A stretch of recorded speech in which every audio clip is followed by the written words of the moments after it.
Ibrahim Musa amanyiddwa nga Pressure 24/7 ku mukutu gwa TikTok asimbiddwa mu kkooti esookerwako ya City Hall mu Kampala naggulwako emisango egyekuusa ku ky'okukozesa obubi omutimbagano nga kkooti ebadde ekubirizibwa omulamuzi Edward Kakayire. Omusango ogusooka gubadde gwakwasanguza ebikwata ku muddumizi w'amagye General Muhoozi Kainerugaba nga mutabani w'omukulembeze w'eggwanga nga tafunye lukusa. Okusinziira ku ludda oluwaabyo ono ng'ayita ku mukutu gwa TikTok Pressure 24/7 ng'ennaku z'omwezi 5 mwezi guno ng'asinziira mu kifo ekimu ekyanja mu ggombolola y'e Nakawa mu Kampala mu bumenyi bw'amateeka yafulumya ebikwata ku General Muhoozi okwali n'ekifaananyi nga tamuwadde lukusa. Musana Ibrahim alias Pressure 247 on 5th March 2026 at Asante Apartments Chanja, Nakawa Division in Kampala District, you unlawfully obtained or processed data to wit a photograph and name of General Muhoozi Kainerugaba without prior consent of the said General Muhoozi Kainerugaba. Omusango gw'okubiri ogumuguddwako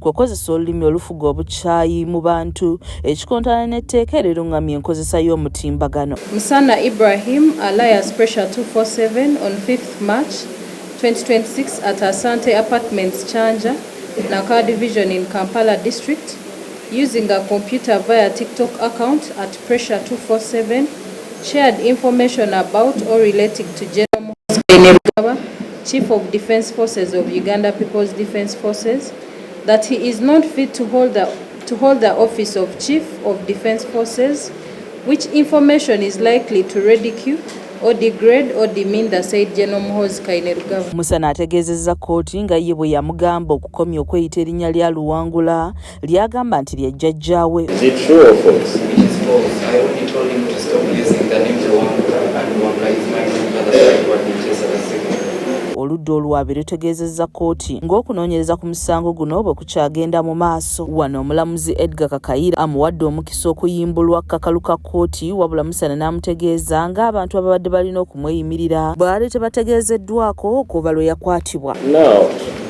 Musana, you have a right to apply for bail. Yes.